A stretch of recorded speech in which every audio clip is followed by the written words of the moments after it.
የኢትዮጵያና ኬንያ አዲሱ የጠረፍ ንግድ መመሪያ ስርዓት ላይ ለመግባት ፈቃደኛ የሆኑ ነጋዴዎች ከጠረፍ አካባቢ ነዋሪዎች 8.6% ብቻ መሆናቸው ተገልጿል። ሁለቱ ሀገራት ህገወጥና አነስተኛ የድንበር ተሻጋሪ ነጋዴዎችን ወደ መደበኛ የንግድ ስርዓት ለማስገባት የሚያስችል አዲስ የጠረፍ ንግድ መመሪያ በጋራ ይፋ ማድረጋቸው የሚታወስ ነው። ነገር ግን ይህ አዲስ አሰራር በቀን የሚደረጉ ጉዞዎችን በወር ወደ 4 ጊዜ ብቻ በመገደቡ አሁንም በሞያሌ የድንበር ንግድ ከ95% በላይ ነጋዴዎች ህገወጥ የሆነውን መንገድ እንደሚመርጡ ተገልጿል።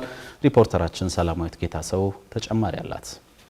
ኢትዮጵያና ኬንያ ህገወጥና አነስተኛ የድንበር ተሻጋሪ ነጋዴዎችን ወደ መደበኛ የንግድ ስርዓት ለማስገባት የሚያስችል አዲስ የጠረፍ ንግድ መመሪያ በጋራ ይፋ ማድረጋቸው ይታወሳል።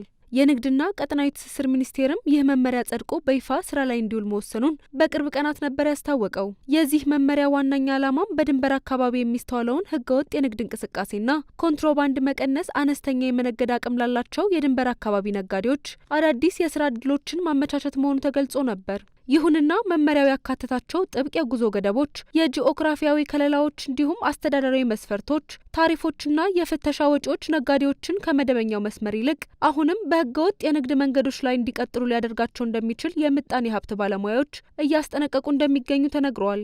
የንግድና ቀጠናዊ ትስስር ሚኒስቴርና ፍትህ ሚኒስቴር በጋራ ያወጡት ይህ ስርዓት ፈቃድ ያላቸው ነጋዴዎች በወር እስከ $1000 የሚያወጡ እቃዎችን በህጋዊ መንገድ በጠረፍ አካባቢዎች እንዲገበያዩ የሚፈቅድ ሲሆን አሰራሩን ለመፈተሽም ከሁለቱም ሀገራት የተውጣጡ 100 ነጋዴዎችን ያሳተፈ ፕሮጀክት እንደሚጀመር ተገልጿል።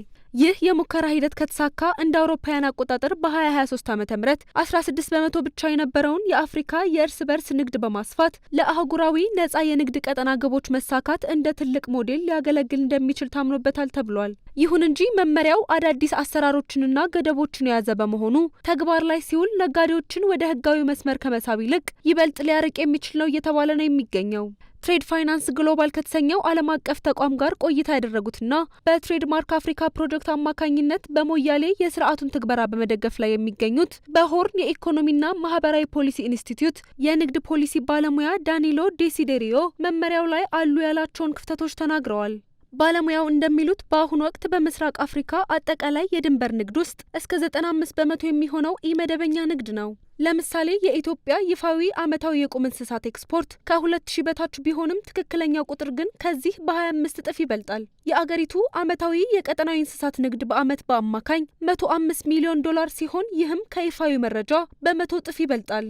እንዲሁም እንደ በቆሎና ባቄላ ባሉ ምርቶች ላይም ያልተመዘገበው የውጭ ንግድ መጠን ከተመዘገበው እስከ 30 እጥፍ ይበልጣል። በተጨማሪም በሀገሪቱ ከፍተኛ የኮንትሮባንድ ንግድ የሚስተዋል ሲሆን ጉምሩክ ኮሚሽንም የኮንትሮባንድ እቃዎችን በተከታታይ መያዙን ሲገልጽ ይስተዋላል።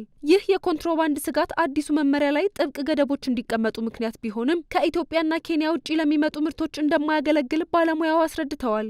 ባለሙያው ነጋዴዎቹ ወደ ህጋዊ መንገድ እንዳይመጡ እንቅፋት ይሆናሉ ካሏቸው ማነቆዎች አንዱ የንግድ ስርዓቱ የሚፈቅደው በመመሪያው ላይ በተጠቀሱ የተወሰኑ የእንስሳት የምግብና መጠጥ፣ የአልባሳትና የቤት ቁሳቁሶች ዝርዝር ላይ ብቻ ነው ብለዋል።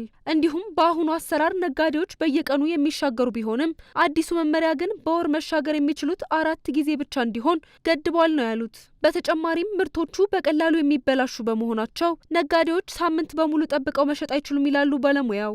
ከዚህ በላይ ለተባይ መቆጣጠሪያና ለጤና ፍተሻ የሚከፈሉ ክፍያዎች እንዲሁም የቀረጥ ወጪ በህገወጥ መንገድ ለሚሰሩ ነጋዴዎች ያልተለመደ ነው።